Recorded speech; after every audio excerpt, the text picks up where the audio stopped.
Então, gente, nesse encontro de hoje, nessa aula de hoje, onde nós estamos trabalhando um pouco o 15 de novembro, né, a proclamação da República, nós vamos fazer um, um breve recorte na história do Brasil para a gente entender como funciona a questão da contextualização, né, dentro dessa pegada mais da história do cotidiano, que é o que eu gosto de trabalhar, nós vamos chegar na mentalidade, no dia 15, né, de como foi que isso aconteceu. Mas vamos relembrar aqui um pouquinho da história do Brasil no seu contexto geral.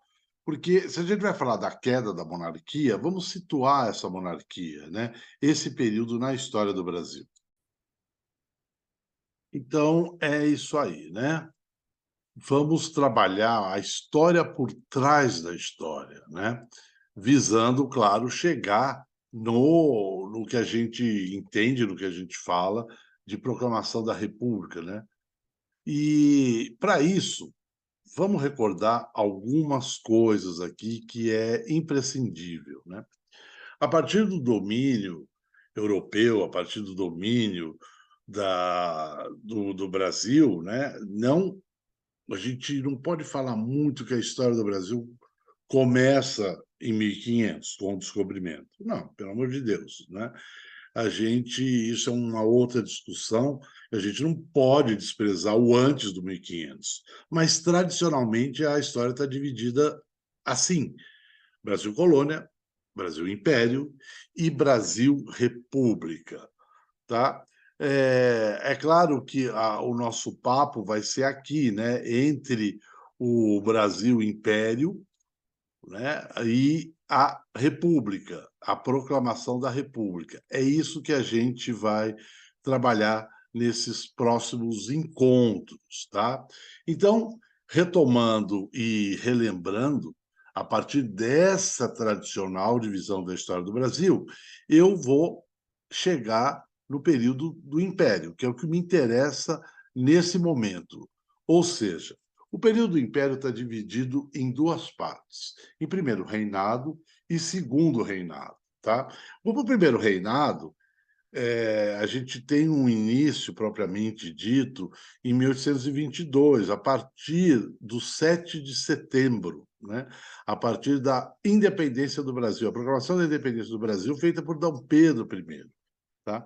Agora, vamos refletir um pouco. Imaginem vocês o Brasil que passou aí por um período desde 1500 a 1800, mais de 300 anos, né, 1822 para ser mais preciso, mais de 300 anos como colônia, tá? Como colônia de Portugal.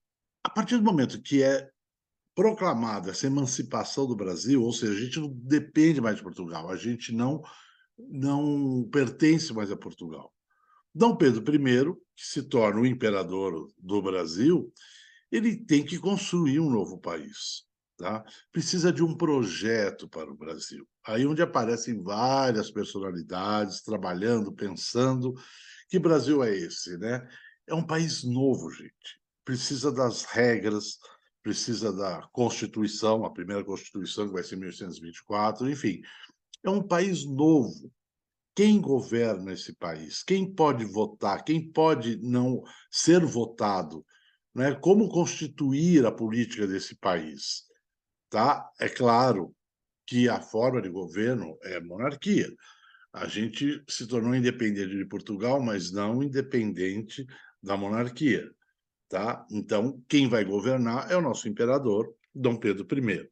Esse projeto para o Brasil passa por uma série de, de, de, de complexidades na questão social, na questão política, evidentemente, na questão cultural e, inclusive, da questão das artes, tá?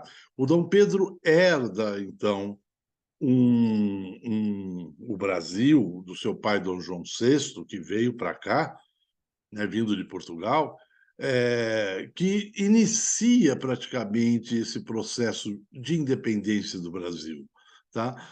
Iniciar talvez seja um pouco exagero, mas facilita, dá um certo andamento nesse processo de emancipação do Brasil. Então, a gente precisa de um projeto para o Brasil. Acontece que na política de Dom Pedro I, na personalidade de Dom Pedro I, até nas questões que um dia nós vamos trabalhar aqui, em um outro curso, num outro viés, num outro foco, melhor dizendo, Dom Pedro tem uma característica absolutista. Ele tem um ar de liberal, mas ele tem uma essência absolutista, até herdado da própria dinastia Bragança de Portugal, tá? Bom, a política de Dom Pedro I é muito questionada, a sua vida pessoal, que é fantasticamente deliciosa de se estudar, vamos um dia brincar com isso, né?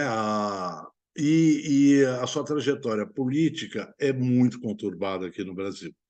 Ele sofre uma pressão terrível, ele é herdeiro do trono de Portugal, tá? E a partir do momento que Dom João VI, já de volta a Portugal, quando ele morre, o Dom Pedro I nosso, que vai ser Dom Pedro IV de Portugal, é o herdeiro do trono, né, de Portugal. E junto com uma conjuntura que depois a gente fala, o Dom Pedro sofre uma pressão muito forte a ponto de abdicar o trono ao seu filho. Ele precisa retornar a Portugal. E nessa abdicação gera um problema. Pedrinho, o Dom Pedro II. Aqui tem até uma imagem dele, né? Criança ainda, porque ele tinha 5 anos quando o pai, Dom Pedro I, deixa o Brasil. Como é que ele vai governar o Brasil? Tá? Então, é um novo drama para o Brasil, político principalmente, quando acontece esse ponto aqui da abdicação, né? Opa, deixa eu melhorar aqui essa visão. Da abdicação, quando o pai, Dom Pedro I, vai embora e deixa aqui Dom Pedro II. É com Dom Pedro II que eu vou ter o segundo reinado, né?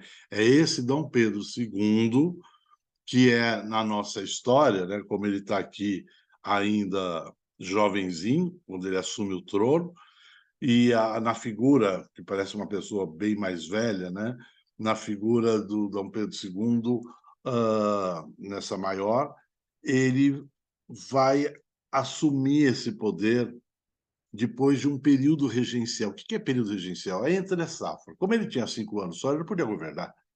Então, entre ele assumir o trono, aos 15 anos de idade, que nós vamos trabalhar aí um dia também, e, e começar o segundo reinado, é um período regencial, uma entre-safra que vai ter aí. Tá? Finalmente, ele assume o poder, né? E o seu governo é um governo um pouco conturbado também. Ele é longo, ele é muito longo, são quase 60 anos de Dom Pedro II no poder. Tá? E as características dessa trajetória do Dom Pedro II aqui, no governo, enquanto imperador, é bastante curiosa, porque, na realidade, quem está governando o Brasil, né, junto com o Dom Pedro, claro, ele é o soberano, mas ele deixa muito na mão das elites. E a elite latifundiária, os grandes proprietários rurais, são eles praticamente que dão as cartas. O Dom Pedro II, ele não tinha uma paixão e nem foi um grande estadista, tá? Uma paixão pela administração. Tá? Ele era um cara pacato, extremamente intelectual, extremamente respeitado no mundo inteiro, e ele é um homem dos livros, um homem das novidades. Ele era muito arrojado, mas esse arrojo de Dom Pedro II não é suficiente para garantir uma política, um governo, uma administração do Brasil tão progressista.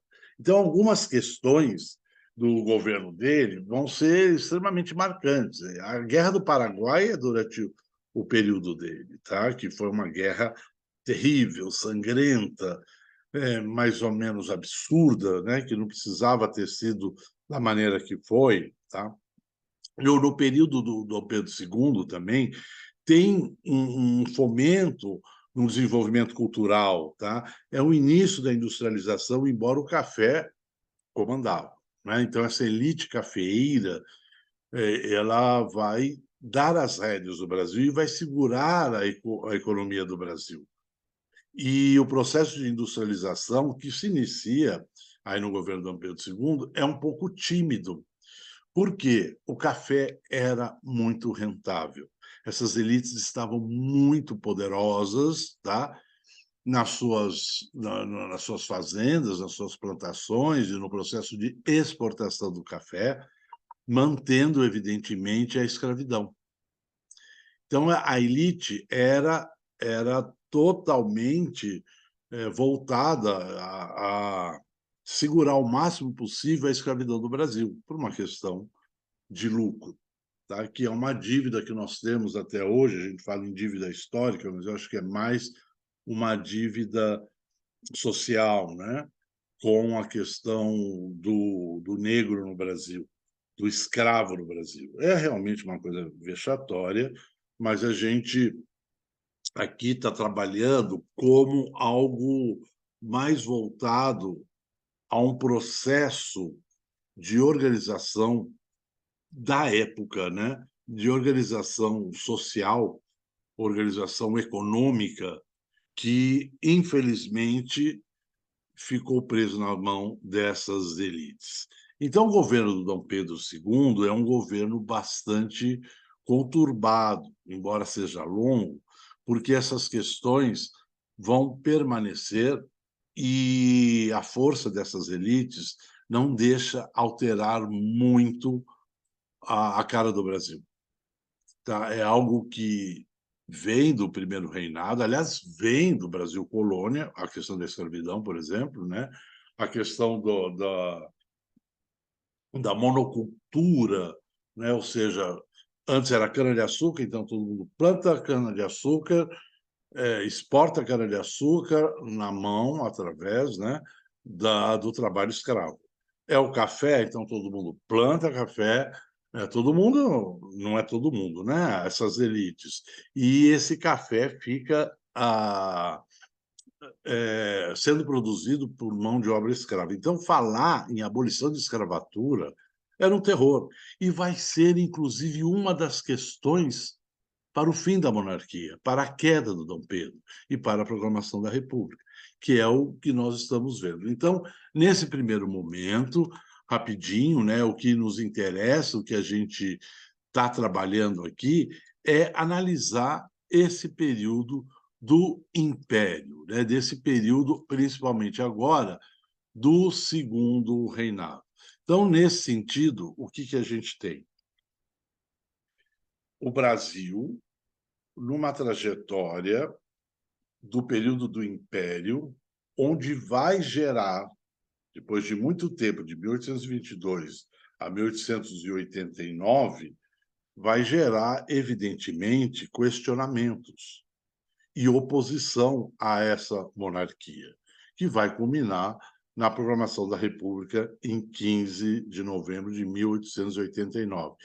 E aí nós vamos trabalhar, no próximo encontro aqui, as 4 questões que levaram à queda dessa monarquia, tá? Então, é interessante a gente perceber que trabalhar a história, a gente tem que trabalhar o contexto, não o fato em si. A coisa fica imprecisa, né? Se eu for trabalhar só o dia 15 de novembro, a proclamação, que na realidade é no dia 16, depois eu vou comentar isso, né? Eu não posso tirar de um contexto, ficar só no fato em si. Eu preciso analisar como era isso, tá? A mentalidade, a política, evidentemente, a economia, e como isso chegou a um ponto da gente questionar e interpretar os benefícios ou não da programação dessa república, pelo menos da maneira como ela veio. principalmente na questão da não participação popular nisso. Então, aí está o nosso passo, mais um passo, né, para a gente continuar falando sobre a queda da monarquia. Então, até a nosso próximo encontro, né, e que nós vamos dar prosseguimento a esse debate até a gente chegar realmente no dia 15 de novembro e entender o que foi realmente a proclamação da república. Então, por enquanto é isso, até mais.